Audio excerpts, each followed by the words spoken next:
तो कहा देख सब सारे राज के नाइयों को हम मरवा दिए, तुम ही भर बचे हो, इस बात को किसी से कहना मत, नहीं तो हम तुम्हारे वंश समेत सब परिवार को मार देंगे, मरवा देंगे। धमका दिए राजा।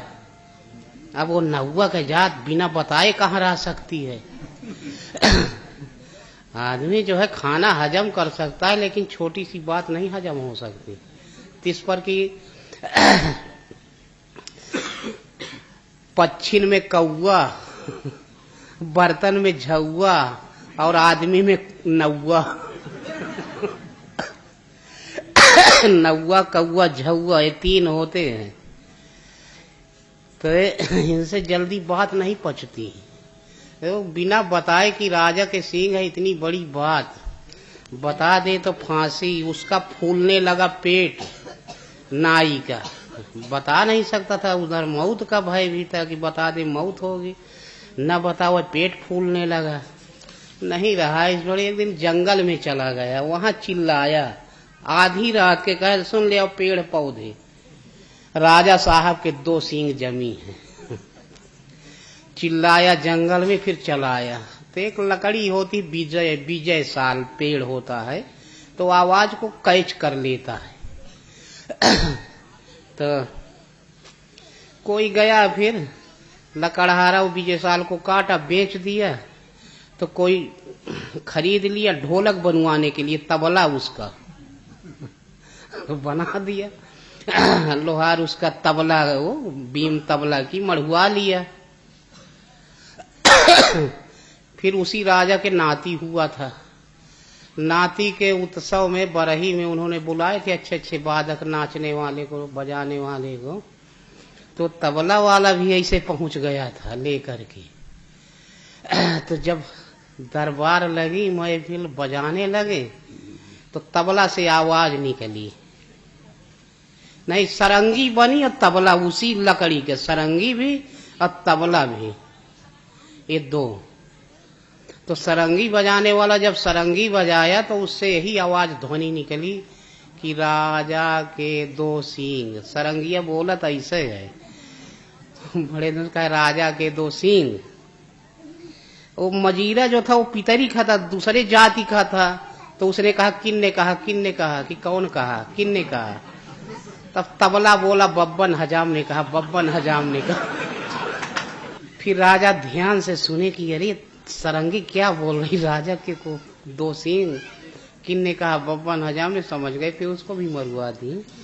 तब से यही ध्वनि निकल गई, बन गया बाजा, सरंगी तबला मजीरा, तीनों का जोड़ रहता है। तो कोई भी बात होती है जल्दी आदमी पचा नहीं पाता। नगर फिरी यह बात सुतीक्षी, जिम तन छुई चढ़े जनु बीछी, कि बीछी कहीं भी थोड़ी सी ठोंक दे, मार दे, पूरे शरीर में भनभनाहट हो जाती। तो केवल वो संवाद था कैकेयी और दशरथ का कि राम वन को चले जाएं, हमको वरदान में यही चाहिए, अब भरत को राजगद्दी। केवल इस बात को, उनका आपस में संवाद हुआ रात भर। तो बात ऐसी पड़ गई ना कि बुढ़ापे में दशरथ किए रहे ब्याह, और कोई भी है आदमी, कहते घर का साला सारथी, माने तिरिया के सीख, सावन में हर खड़ा करे तो तीनों मांगे भीख। एक घर का सारथी यदि साला हो गया, हाँ मंत्री घर का चलाने वाला साला के मलकई हो जाए, शकुनी जैसा, भीख मंगवा के छोड़े। तिरिया का जहाँ सीख होती हो कि तिरिया का मानते हो बात, वो भी आषाढ़ से हर की शुरुआत होती किसानी की, आधे सावन में अगर हर जो चलाएगा क्या होगा, बुआई तो एक तरफ से वो चली गई फसल, ओठ वोट भी वो है जो रबी वाला है वह चला जाएगा, तीनों मांगे भी। तो दशरथ जी गए कहें अब राम का तिलक हो, तो बहुत बड़ा उत्सव रहा। दशरथ जी कैकेयी के पास पहुंचे तो कैकेयी को फोड़ दिए मंथरा, और पहले नहीं, धीरे धीरे थोड़े थोड़े पत्थर पड़ फूल जाते। दशरथ जी गए, कोप भवन में पड़ी थी। तो दशरथ जी कहीं कहीं से बताओ लगे, कहू कहीं रंग कहीं करऊ नरेशु, कहीं कहीं नपत निकारऊ देशु। इतना उन्हें वो आ गया बुढ़ापे में पौरुष कि कहा जिसे हम राजा कंगाल कर दे, जिसे कहा हम देवलोक बसा दे किसको। ऐसे ऐसे फिर उन्होंने जब मांगा वरदान, दशरथ जी ढील पड़ गए, बेहोश पड़े थे। लेकिन यह बात पूरे अयोध्या में फैल गई सन्नधे। तो खराब बात जो होती बहुत जल्दी फैल जाती है, अच्छी बात को बहुत प्रचार करना पड़ता है। अच्छी बात और बुरी बात बहुत जल्दी फैले थे, को नहीं जा दीवाल के कान होते हैं। जैसे कि बीछी कहीं मार दे, कहीं पूरे शरीर में चढ़ जाए, इसी प्रकार से।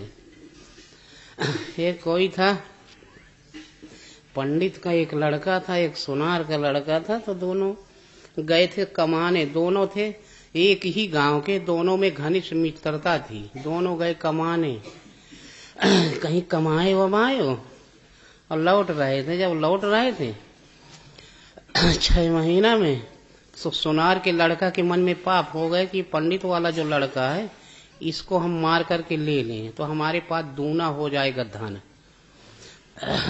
तो सो रहा था, तो लिए रहा कटार, ले करके उसके सीने में चढ़ गया। तो वो छटपटा के उठा, कहे क्यों चढ़ रहे हो? कहे हम तुम्हारा पैसा ले लेंगे। कहे पैसा वैसे ले ले? कहे हम मार डालेंगे। कहे मारते क्यों हो? कहे फिर हमें फांसी ना होगी, कोई किसी से बता दोगे। वो सोचा इसकी निगाह खराब है, छोड़ेगा नहीं, पैसा भी दे दिया। वो कहे अच्छा एक कागज दिया, वो कागज में 4 अक्षर लिख दिया। पंडित का लड़का कहे हमारे पिताजी को दे देना, क्योंकि पिताजी आएंगे पूछेंगे हमारा लड़का कहाँ है, हम हमारे लिए भेजें। तो 4 अक्षर केवल उसने कागज में लिख दिया। वो अक्षर यूं थे कि आप प्रा सी और खा, बस 4 अक्षर, आप प्रा सी खा। और वो मार डाला। वो कागज का चुटका लेकर के फिर गया। उसका बाप आया, पंडित कहा हमारा लड़का कहाँ है? कहा वो तो कहा और हम कमाएंगे साल भर। कहा हमारे लिए कुछ तो भेजा होगा, रुपया पैसा कुछ। कहा कुछ और नहीं भेजा। कहा हम साल भर के बाद आएंगे तब लाएंगे। कहा कुछ नहीं दिया, कुछ ऐसा हो नहीं सकता, कुछ दिया होगा। वो कागज का टुकड़ा दिया कि 4 अक्षर दिया है। अब वो पढ़ाया, अब उसका अर्थ कुछ नहीं निकलता था, अब शब्द तो बन नहीं रहा था उसका। आप प्राची खा सीखा, बहुत पढ़ाया। अब उसे और शंका बढ़ गई कि अक्षर का अर्थ क्या होता है। तो उस समय राजा भोज की सभा थी, दरबार थी, राज था। उसे दिखाए कि हमें बहुत शंका है, इस अक्षरों का अर्थ क्या होता है। भोज ने पंडितों से पूछे, पंडित कोई नहीं बताया पाया कि और आगे पाछे कुछ शब्द हो या अक्षर के का अर्थ होंगे। राजा बोले कि 8 दिन में हमारे देखो हम पंडितन का इतना आदर करते हैं, 8 दिन में जो इसका कोई अर्थ न बता पाएगा उसे हम सीधे कोल्हू में पिरा देंगे। इसीलिए हम तुम्हें खवा खवा के भैंसा बना दिए हैं। 12 पंडित अच्छे विद्वान रहते थे, बहुत पंडित थे। जब ये धमकी सुने पंडित तो सब उनकी राज छोड़ छोड़ भागने लगे कि कोल्हू में पिरवा देंगे। तो सब पंडित भाग रहे थे कि कल पहुंच जाएंगे दूसरे राज्य के सीमा में, इनकी राज छोड़ दें तो बच जाए शायद। तो एक जगह बगीचा था, वहां रुक गए। एक बुढ़ापा पंडित था, ठंडी थी, कुछ पानी बरस रहा था। तो एक बरगद का खोखला पेड़ था, उसी में अपन कम्बलवा में बिछा के घुसा रहा साफ करके। आधी रात के समय में उसी से उतरे भूत बरगद के पेड़ से। अब उसका एक रहा उस्ताद भूतन का। तो भूता कहा है उस्ताद आ गरम गरम मनुष्य का खून पीने का मन कह रहा है। उस्ताद ने कहा चुप लगाए रहो, सबेर होने दो। राजा भोज कल पिराएगा पंडितों को कोल्हू में, तो हम ही पियेंगे, जैसे गन्ना का रस पिया जाते वैसे पियेंगे। और पंडितन का बढ़िया पियेंगे खून। तो भूत पूछे कि इतना आदर करते थे पंडितों का, कि किस अपराध से पंडितों को कोल्हू में पिरा रहे हैं।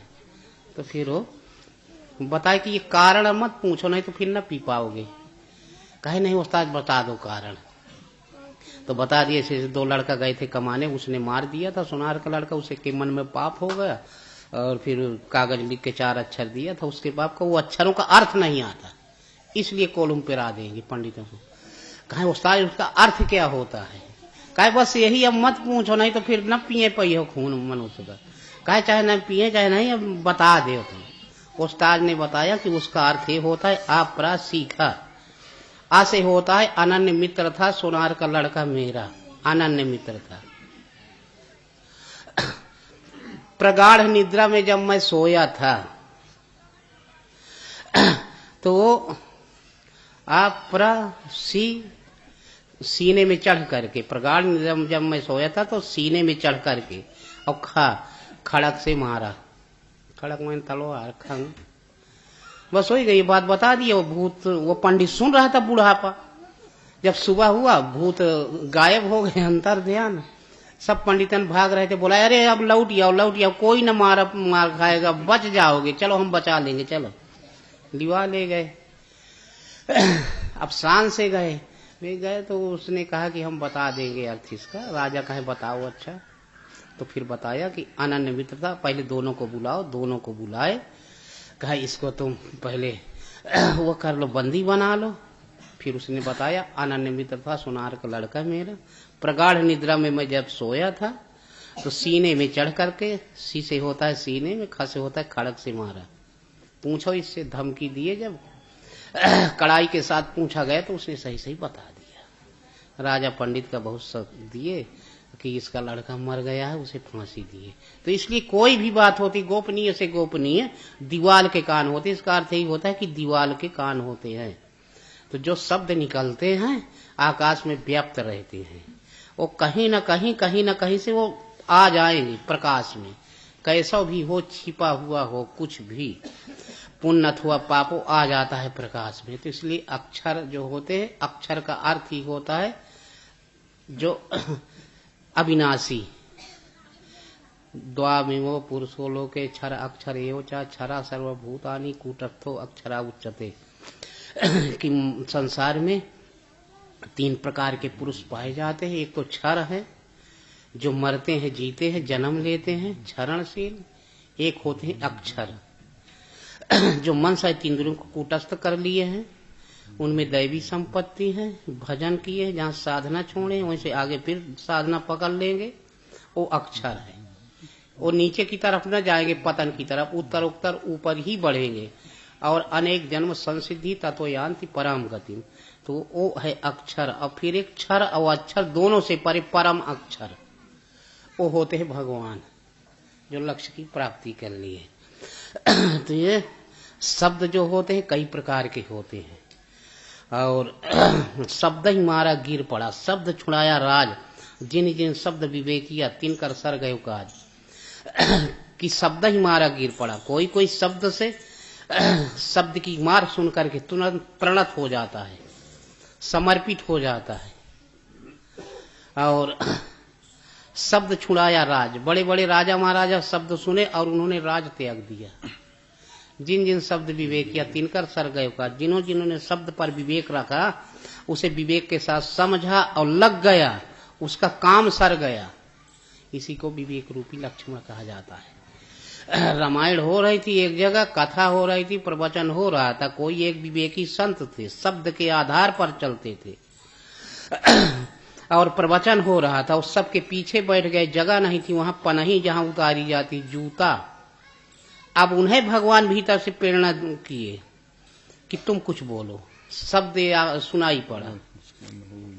अब वो बोले तो अशिष्टता है उनका कि कौन सुनेगा, सबके पीछे एक बोल रहे हैं, दूसरे को बोलना भी ना चाहिए। कहते मूर्ख नंबर 3, जो मुंह से लिया बात छीन, कि वो बात कहता है 203 श्रेणी का मूर्ख है। पहला तो है, ये तो लंबा प्रश्न हो जाएगा, लंबा हो हाँ, कि मूर्ख नंबर 1 जो रास्ता बैठे छेक, उसी रास्ते से निकलना है, वही रास्ता में बैठा है, तो धक्का लगा जाता, पहला नंबर का बेवकूफ है। मूर्ख नंबर 2 जो बात बात में ले छुई, बातों कर जाए छूतो जाए। मूर्ख नंबर 3 जो मुंह से लिया बात छीन। मूर्ख नंबर 4 जो बिना जाए पैसा जाए बाजार, पैसा नहीं बाजारेगा, उधार लिया का कल देंगे, कर रहा कहीं कटार छोड़ है जब पैसा नहीं है जेब में।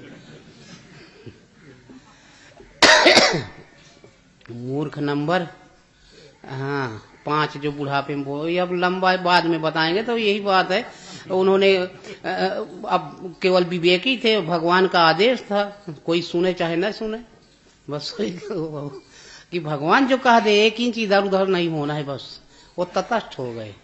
बोलने लगे, उनके वाणी में ओज था, तथ्य की बात। बोलने लगे, एक मुंह घुमाया, दूसरा, पूरी भीड़ उधर की तरफ हो गई, उधर सुनने लगे। इधर वाला महान चिल्लाया, करे यहाँ के महान थमे, हम बोल रहे तुम कहाँ से बीच में खलल डाल रहे हो, कौन हो? कहा तुम ही के महान थम, जहाँ रहते हमारी महानती हमारे साथ में रहती है। तो यही है लक्ष्मण जी का गुस्सा होना, कि भगवान जो कुछ कह दे विवेक रूपी लक्ष्मण, जहाँ भगवान कुछ कहे विज्ञान रूपी राम, उसी को शब्द कहा गया, वो ही राम है। और जो भगवान कहे सहर्ष उसी में लग जाना बस। तो इसलिए लक्ष्मण जी जब गुस्साने तबे धनुष टूटा रहा है, और राजा जितने तोड़े उतने भारी होता गया, वजन होता गया।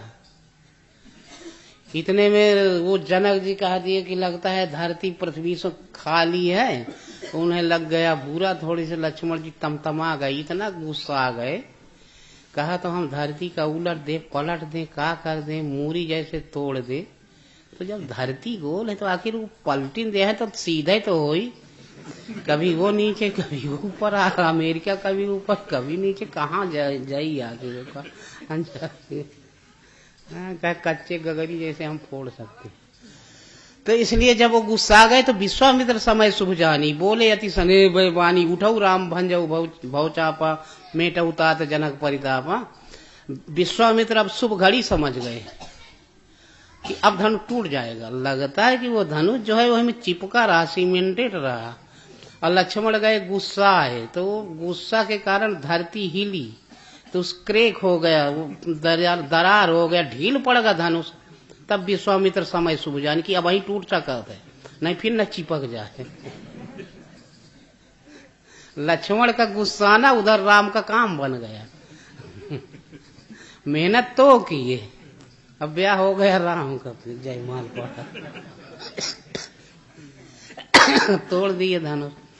तो ये चित्त की चंचलता ही चाप है, चित्त चढ़ कि चित्त जो संसार का पकड़ लिया है, संसार फंसा हुआ चित्त में भरा है, वो संसार का जो चित्त पकड़े है तो भगवान की तरफ वो जाता नहीं, जाएगा थोड़ा फिर वही चिपक जाएगा। तो हजारों मन की ये प्रवृत्तियां हैं इंद्रियों की, राजसी तामसी, और जितने वो सोचेगा, आदमी सोचे कि हम भजन कर लेंगे, कैसे का कितना गणित लोग लगाते हैं, अच्छे अच्छे इतना पढ़े लिखे लोग होते हैं, IAS PCS से सब PhD किए हैं। अब कहीं अब हम तो कर रहे हैं, हम जब सब कुछ कर लिए बुढ़ापे में तो हम कर ही लेंगे, कितना बुद्धि लगाते हैं, लेकिन वो टूटने अधिक गरुआई, वो और वजनी पड़ता रह जाता है, वो संसार में चिपकता जाता है चित्त।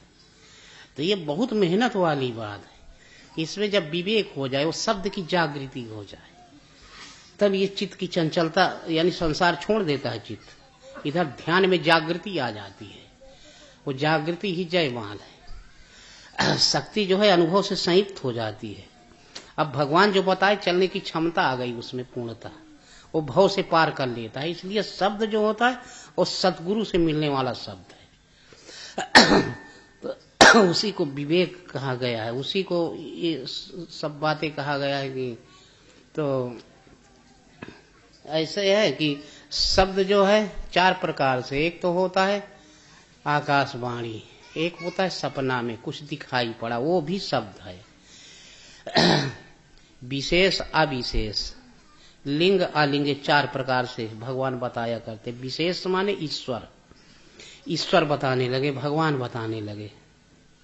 अविशेष कुछ ऐसा दृश्य आया प्रकृति वाला, और उसमें दृश्य दिखाई देता है, वो दृश्य भी शब्द है कि हम ध्यान में बैठे, अवस्था सुप्त है, सुसुप्ति ध्यान बैठे हैं, मन सो गया, शरीर बैठा है, उसमें दृश्य दिखाई देने लगते, वो भी शब्द है। एक होता है भगवान बोलने लगे, कुछ बताने लगे स्पष्ट रूप धारण करके। एक होता है अंग स्पंदन।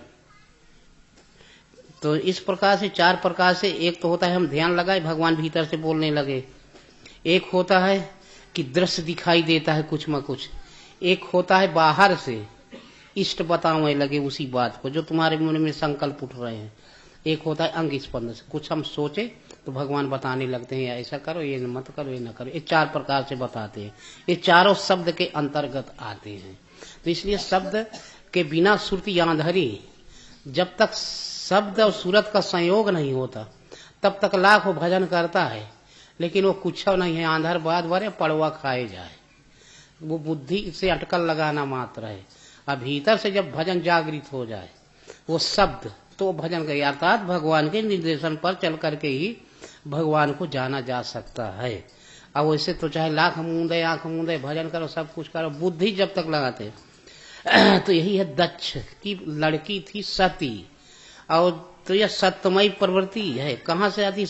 दक्ष माने जो दक्षता प्राप्त कर लिए संसार में, बहुत कुशल अपने को समझता है। तो सत्य की तरफ कि हम भजन कर लेंगे, तब तक वो भटकाव रहा है। जब भीतर से शब्द बताने लगे, वो परीक्षा लिया भगवान ने, भीतर हृदय में सब दिखा दिए सती को, तब जाकर के वो प्रणत हो गई, समर्पित हो गई शंकर भगवान को। तो तब जाकर के शंकर सन्मुख आसन दीन्हा, शंकर भगवान सामने आसन दिए। जब तक जीव विमुख रहता है इष्ट से, जब तक अपनी बुद्धि ले घूमता है, दक्षता लिए घूमता है, जब समर्पित हो गए, प्रणत हो गया, सती जाय देखे तब जागा, कबहू न दीख कतहू न दीख शंभु कर भागा। वो दक्ष है कि संसार में हम घूम रहे हैं, संसार की जानकारी करते हैं, वहां शंकर जी के भाग कहूं नहीं, सपने में चौथायु नहीं है, एक और अति नहीं है। शंकर का भाग कल्याण का रास्ता वहां नहीं है। तो उस वृत्ति जब योग के अग्नि में समाप्त हो गई, योग माने मिलन, योग में लग गई, तब जाकर के पार्वती का जन्म हो गया, प्रेम रूपी पार्वती। अब सपने वो मन क्रम वचन से दासी हो गए, दासी मन क्रम वचन तुम्हारी, तब जाकर के प्रेम का प्रवाह हुआ, समर्पित हो गया सदा। इसलिए कहा गया कि ठाकुर भगत न मूसर धनु ही, और नवे तो टूट जाए नहीं, नवे न कबहू। तो ठाकुर जो होते जल्दी नहीं प्रणत होते, जगह वो हो गए तो एकदम टूट जाइए, वो समर्पित हो जाएंगे, नहीं तो कभी होंगे ही नहीं। फिर बाद में वो फिर नहीं उठे, समर्पित हो गए। तो इसलिए समर्पण समाधिर सिद्धिर ईश्वर प्रणिधानात्, कि समाधि की सिद्धि कैसे होती है? समर्पण से।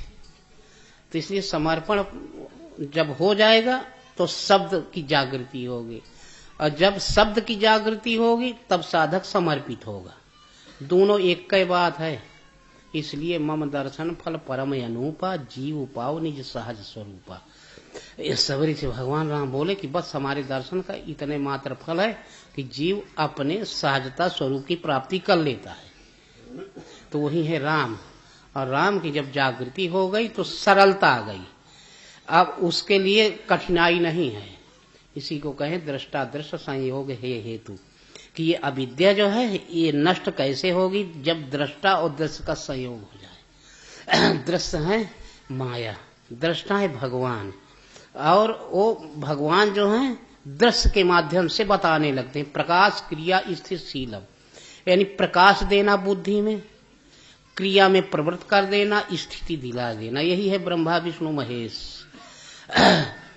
कि मन नहीं लगता, मन कहाँ कहाँ गया, भगवान ऐसा चक्र घुमा दिए, तुरंत मन इधर से उधर फट दे बैठ गया, क्रिया में लगा देना। और जो कुछ साधक यज्ञ तपस्या जो कुछ करता है, भगवान उसे भोगने लगते हैं, और इष्ट संबंधी इच्छाओं को पूरी करने लगते हैं, व्यवस्था करते हैं, क्या चाहिए क्या ना इसे चाहिए, साधन की वस्तुएं सब देने लगते हैं। तो इसलिए वो कैसे शब्द मिले, इसके लिए कोई हमें पढ़ाई की जरूरत नहीं है, न कोई गणित लगाने की जरूरत है। और सेवरी ने केवल सेवा किया, जानती मानती कुछ नहीं, और श्रद्धा के साथ सेवा करते करते मतंग जी की अब उसके अंदर ये जागृति हो गई। कबीर पढ़े लिखे कुछ नहीं थे, रामानंद स्वामी जी की सेवा करने लगे मन क्रम वचन से, उनके ये शब्द जागृत हो गए। तब उन्होंने फिर इस शब्द पर बहुत जोर दिए। सोई गोरखनाथ जी, तुलसीदास जी जितने हैं सब इस शब्द पर जोर दिए हैं। तो इसलिए शब्द कैसे जागृत हो? समर्पण के साथ, भजन के साथ। और दुनिया में जो यही कला कुशलता कहूँ सोई सुलभ सदा सुखकारी, सफरी सन्मुख जल प्रवाह सुरसरी बहे गज भारी।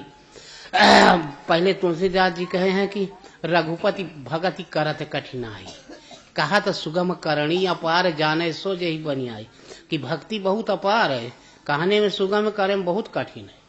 फिर कहे कि कहा भगति पथ कौन प्रयासा, जोग न जब तप मन उपवासा, सरल स्वभाव न मन कुट लाई। सरलता होना चाहिए, कुटिलता न रहे, निष्कपट भाव से। तो ये जब शब्द जागृत हो गए तो कला हो जाती उसके अंदर एक, जैसे मछली गंगा की धारा पकड़ करके इस पार उस सर्द निकल गई, और जो कला नहीं जानता हाथी डूब जाता है। इसलिए वो शब्द ही एक ऐसा कला है, वो कलाविद उसे बना देता है, सब कलाएं आ जाएंगी। तो ये कोई गणित लगाने की जरूरत। लाला रहे श्रीवास्तव, जात रहे ससुरार, और ससुरार जा रहे थे तो उनके करीब आधा दर्जन तो लड़का रहे, छोटे मोटे बड़े, चिंटू पिंटू रिंकू का नाम रखे रहे, जा रहे ससुराल। एक नदी पड़ गई बीच में, नाव थी नहीं, सोचे कि कैसे अब हम उस पार जाएं, तो लिए रहे छड़ी, तो छड़ी छोट पड़ रही, बड़ा का एक बाजरा का वो निकाल लिए डंठल, उसे नापे लगे पानी का, वहां 1 इंच है तो वहां 1 सेंटीमीटर है, 1 मिलीलीटर है कितना किनारे, फिर वहां पर कितने मीटर पानी है, 1 मीटर है गहराई, ऐसे ऐसे पूरे का औसत निकाल डाले पानी का, वो 15 फुट। फिर लड़का नाप डाले, लड़कन के ऊंचाई औसतन 25 फुट हुई। कहे तो गणित सही कह रहा है, पार हो जाओ, पार हो जाओगे। पानी की सतह वाटर लेवल कम है, लड़कों की ऊंचाई ज्यादा है। अब लड़का डरे झिझके पानी में कूदेगा, कभी तैरे नहीं, छोटे मोटे बच्चा जबरदस्ती छड़ी मार मार के ढकेल दिए, 3-4 ठे बह गए। दुई का गोद में लिए रहे कि 1 ठे, वही बचे लाला ललाए न 2 ठे बच्चा। बाहर आए, कहा लेखा जोखा ज्यों कहते हो, लड़का आखिर डूबे क्यों।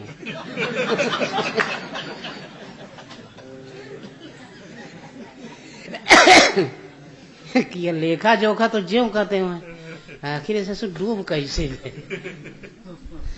तो ये भौतिक गणित जो है आध्यात्मिक में नहीं सेट होती, वो दूसरे होती है। उसके लिए तो समर्पण है, सदगुरु है, वो दूसर पढ़ाई होती है। तो समझ में आता है। लोग गणित लगाते रहते, ये करेंगे वो करेंगे। वकील के घर में जैसे चोर घुस गए, 4 चोर, वकील डंडा लेकर खड़े हो गए, जब सेंध लगा रहे थे जग गए वकील साहब। जब भीतर एक एक करके घुसने लगे तो अब वो कानून की किताब निकाले, क्योंकि वकील थे। सिर में मारेंगे 3 से 2 का केस बनेगा, हाथ में मार देंगे 4 से 7 का केस बनेगा, 3 से 5 का, 107। वो रात भर कानून देखत रह गए। और चोर 4 खेप में सब अठरी गठरी अटैची भरे सूट के घरे ले गए।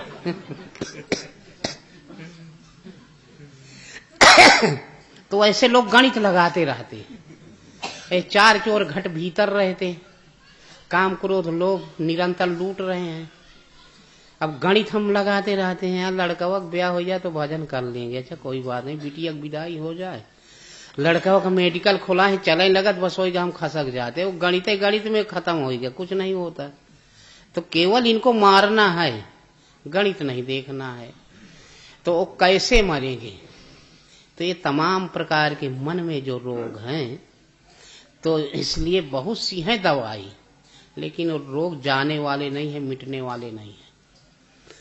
तो यही विधि भले ही सो रोग न साही, ना ही तक कोट जतन नहीं जाही। इस विधा से भला ही रोग नष्ट हो जाते हैं, और कोई विधि नहीं है।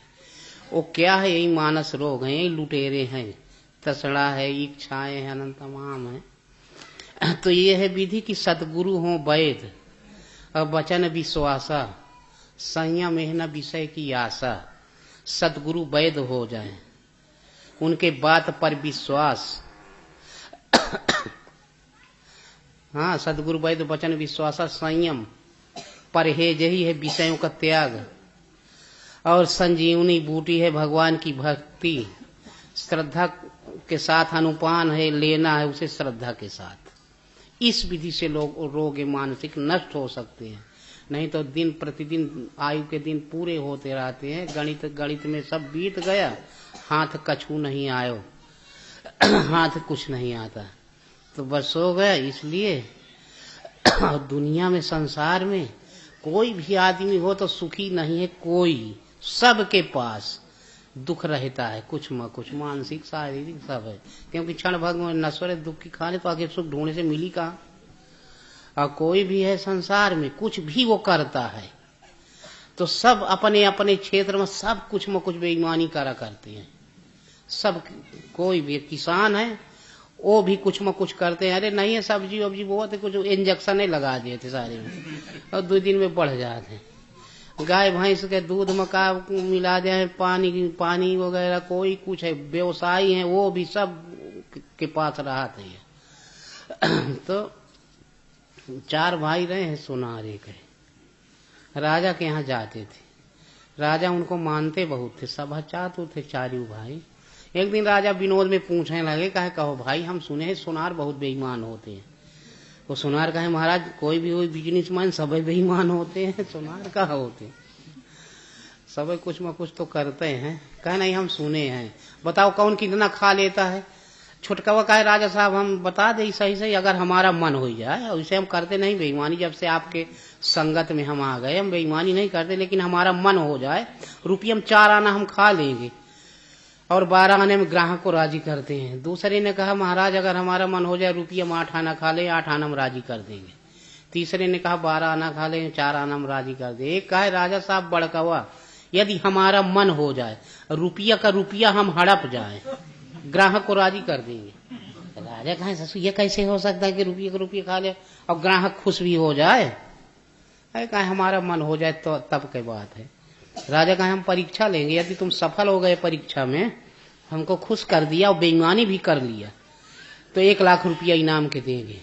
यदि नहीं बेईमानी कर पाए, हम नहीं खुश हैं, समझ गए कि ठगा तुमने, 2 लाख रुपया जुर्माना के लेंगे। कहे अच्छा ठीक है, बातें हो गई। सवेरे राजा उसे बुलाए, सब उसका खाना तलाशी ले लिए, फिर भीतर जितना हरवा हथियार होता है नया राजा सब दिए उसे, निहाई हथौड़ी कलछुली फुकनी का असली सोना तौल करके पाव भर 250 ग्राम दिए राजा का। इसका तुम हमको विष्णु बना दो सोने का पूजा के लिए, ऐसी बहाने हम देख लेंगे बेईमानी तुम्हारी। कहे ठीक है। वो बनाने लगा विष्णु भगवान सोने का। दिन भर खट खूट किया, जब शाम के छुट्टी मिली 4 बजे घर गया तो अपने घर में असली पीतल तौला उसने पाव भर 250 ग्राम। अब वह विष्णु भगवान बनाने लगा। जितना वहां दिन भर वहां 2 घंटा में तैयार किया। तीसरे दिन वह गणेश जी जब तैयार हो जाएंगे विष्णु तो अपने घर वाला कंप्लीट कर गया। अपने घर वाली से कहा गया कि देख ऐसा करिए कि एक मटका ले लेना, पुरान धुरा, नया ना हो पुराना हो, उसमें दही भर लेना, माठा दही कुछ भरे रहे, और सीधे वही राजा के यहाँ आना और चिल्लाना कि ले दही, बस हो गया। और इस विष्णु को भर लाना पितरी वाले को उसी में दही में। तो कहा अच्छा ठीक है। उधर गया तो राजा साहब का तैयार हो गया 10 बजे। विष्णु भगवान इधर उधर देख रहा था। तब से उसने कहा ले दही। तो वो कहा सुनार की राजा साहब ये तो बन गए विष्णु भगवान, थोड़ी सी दही या खटाई मिल जाती, उसे लगा करके ब्रश मार देती, इसमें लाइट आ जाती। तब से कहा ले दही। राजा का इधर अल्लाह रहे, वो सोचे ग्वाली न है, वैसे भेष बनाए रही तो ले आई। कहे थोड़ी सी दही दे, ये विष्णु में लगाना है। तो इधर उधर देखा, कहे राजा साहब का हो, अरे सोना तुलसी गंगा तो शुद्ध होता है, यही डुबा लेते। एक बार डुबाया निकला, फिर छोड़ दिया, पितरी वाला गप दे पकड़ लिया। इशारा किया जाए भाग जा घर। वो चली आई घर लेकर के सोने वाले विष्णु भगवान, मार दिया ब्रश माठा लगा के। तो वह सिली पितरी एक बार सोने का मुंह मार देती, चमक आ गई उसमें लाइट। राजा का दे दिए, बन गया महाराज, हमारी मेहनत मजदूरी दे दें। राजा तौले करेक्ट 250 ग्राम। राजा ने कहा हम तुमसे 2 लाख रुपया लेंगे और तुमने कहा था कि हम ग्राहक को खुश कर देते हैं, 16 आना हड़प लेते हैं रुपया का रुपया, तो इसलिए जुर्माना के 2 लाख रुपया। कहा ठीक है राजा साहब हम आप मेहनत दे देना, नहीं तो इनाम देना, पहले इसकी आप जांच करा ले, कोई अनुभवी सुनार हो। कहा ठीक है। राजा धरे रहे, बुलाए अच्छे सोनार जो थे दूसरे दिन अनुभवी उनके राज के, बुढ़ापा अच्छे वाले रखे। कहा देखो इस विष्णु में एक को रति पीतल तो नहीं है तो शुद्ध सोना। वो देखे कहे राजा साहब इसमें एक को रत्ती वो सोना नहीं है, अगुआ पितरी है। कहे ससुर कैसे ले गए आंखी पर से काजल, सामने हमेशा इसके चढ़े रहे, हम सिर में, सब बेईमानी कैसे कर गए। फिर राजा उसे बुलाए, कहे कैसे, कहे अच्छा ये बताओ आप खुश रहे कि नहीं। कहा एकदम हमें विश्वास है, सोना है, ज्यों कहते हैं उतना है वजन में भी। कहे हम रुपये को रुपया खा गए, तुम खुश रहे हो ना। कहे हाँ हम खुश रहे। कहे कैसे ले गए ये बताओ। दिया उनका, कहा यह तुम्हारा ला हुआ हमारे पीतर वाला, वो जो आई थी ग्वालिनी वो हमारा घर वाली रही मेहरारू, कोई ग्वालिन नहीं थी, ऐसे ले गए। राजा कहे भाई किसी गरीब के साथ ऐसी बेईमानी मत करना। कहे हम कह दिए थे कि हमारा मन हो जाए तब कोई बात। तो कोई भी है कहे वो संसार में रह करके, तो क्योंकि सुनहुतात माया कृत गुण और दोष अनेक, गुण और दोषों से संसार सना हुआ है। लेकिन जब शब्द की जागृति हो गई तो गुण यह उभय न देखिए, देखिए सो अविवेक। गुण अविगुण दोनों को त्याग देते हैं, केवल अविवेक देखना भी अविवेक है, वो केवल विवेक पर कि भगवान क्या कह रहे हैं बस। तो इसलिए संसार में रह करके और भगवान का नाम जप भजन करे, जाहि विधि राखें ताहि विधि रहिए। तो 2-2.5 अक्षर राम अथवा ओम जप भजन करे, इसी में कल्याण है। बोलो गुरुदेव भगवान की जय।